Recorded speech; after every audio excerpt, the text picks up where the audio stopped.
అన్న గద్దరన్న లేరు అనే విషయాన్ని ఎవరు తీసుకోలేకపోతున్నారు. అంటే గద్దరన్న లేకపోయినా కానీ పాట రూపంలో మనలోనే ఉన్నారు, మన మనసులో ఉన్నారు అనేసి అనుకుంటున్నాం.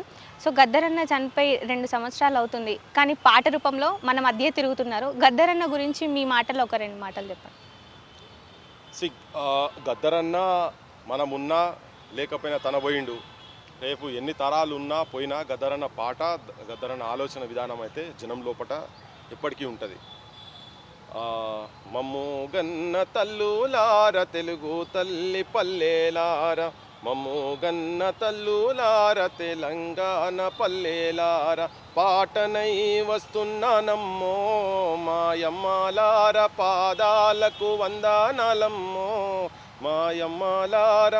ఈ పాటలు తన ఆలోచన విధానాన్ని పల్లెలల్లా ఈ సృష్టి బతికున్న రోజులు బతుకుంటుంది.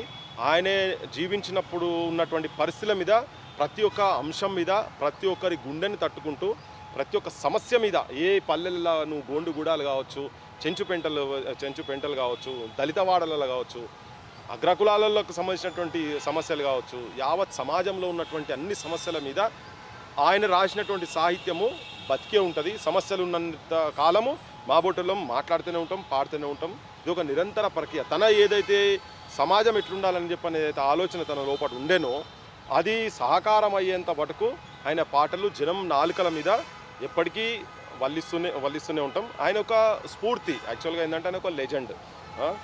ఆయనే స్వతహా ఆయన లైఫ్లో ఉన్నప్పటికీ, అంతకుముందు ఉన్నటువంటి కాలానికి, తర్వాత తన బతికున్నప్పటికీ తన ఒక అంచనా వేసుకొని సమస్యలు, అందులో ముఖ్యంగా తెలంగాణ సమస్యలు, పేదోళ్ళ సమస్యల గురించి ఆయన ఏదైతే స్పందించిండో, ఆయన రాయనటువంటి లైన్ ఏది లేదంటే మానవ సంబంధాల మీద, విలువలతో ఉన్నటువంటి జీవితాల మీద తన డిఫరెంట్ పాటలు ఏవైతే ఉన్నాయో ఆ పాటలు సజీవంగా నిలిచిపోతాయి. పుస్తకాలు అనేటివి ఉన్నంత కాలము, ఈవెన్ డిజిటైజ్లో అయిన తర్వాత కూడా వాటిల్లో పెట్టినంత కాలం అవి జనం లోపల బతుకుతూనే ఉంటుంది. వాటికి సావు అనేది ఉండదు. గద్దరన్న శారీరకంగా పోవచ్చు కానీ గద్దరన్న సాహిత్యం ఎప్పటికీ ఈ ప్రపంచం బతుకున్నంత కాలం ఉంటుంది అనేది చెప్పదలుచుకున్నాను. అన్న ప్రతి ఒక్కరు కూడా గద్దరన్న అనగానే ప్రతి ఒక్కరికి ఉద్యమాలు, ఉద్యమ పాటలు, ఉద్యమంలో ఆ టైంలో చేసిన పోరాటాలు ఇవే గుర్తొస్తాయి. సో, ఎవరితో ఆయన మాట్లాడినప్పుడు గద్దరన్నతో బాండింగ్ ఇలా ఉండేది అని చెప్తుంటారు. మీ బాండింగ్ ఎలా ఉండేదన్న? నాకు ఉద్యమాలు ఆయనతో ఫిజికల్గా కలిసి కూడా నేను కొన్ని ఏళ్ళు ట్రావెల్ చేసినాం. తెలంగాణ ఉద్యమం కావచ్చు, ఓపెన్ కాస్ట్లకు సమస్యలు కావచ్చు,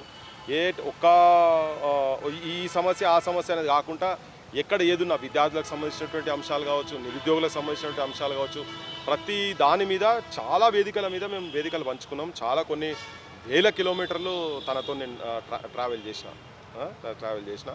ఇక ఆయన సాహిత్యం చెప్తామమ్మ, కనెక్ట్ అయ్యేది మాత్రం వీళ్ళు వాళ్ళని కాదు. ఇప్పుడు అన్నా చెల్లెల సంబంధం ఉన్నదనుకో, నీ పాదము మీద పుట్టుమచ్చనే చెల్లెమ్మ, తో బుట్టు రుణం తీర్చుకుంటనే చెల్లెమ్మ అని చెప్పని రాసిన దానికి అంతకన్నా ఒక మానవ సంబంధాల మీద నువ్వు కంపారిజన్ ఏం చెప్పగలుగుతావు చెప్పు. అట్లా ఆయన అందరితోటి కలుపులల్లా, నాటులల్లా, కోతాలల్లా, మోతాలల్లా అనే పదాలు పెట్టి నీ పాటనే వస్తున్నా జన్కి జన్ అని జనం పాట వాడుతాను, రేలారే రే అంటూ రేలా పాట వాడుతాను అనుకుంటా. అంటే ఈ ప్రజల సమస్యలను మొత్తం ప్రతి నూకన్ కారణమైనటువంటి వాళ్ళందరికీ కనెక్ట్ అయ్యి ఉన్నాడు. అందరికీ ఏదో ఒక ఎక్స్పీరియన్స్ ఉంటుంది. నా వ్యక్తిగత అనుభవం అయితే ఆయన తెలంగాణ మూమెంట్లో నేను చాలా డీప్గా తనతోని తిరిగినటువంటి వాళ్ళు. అట్లా నా అనుభవం, నా లెక్క చాలామందికి ఉన్నాయి. చచ్చిపోయేటప్పుడు నాకు అన్నిటికన్నా ఎక్కువ ఏంటంటే చచ్చిపోయినటువంటి కుటుంబాల దగ్గరికి మాత్రం నేను చాలా కుటుంబాలు తిరిగాను.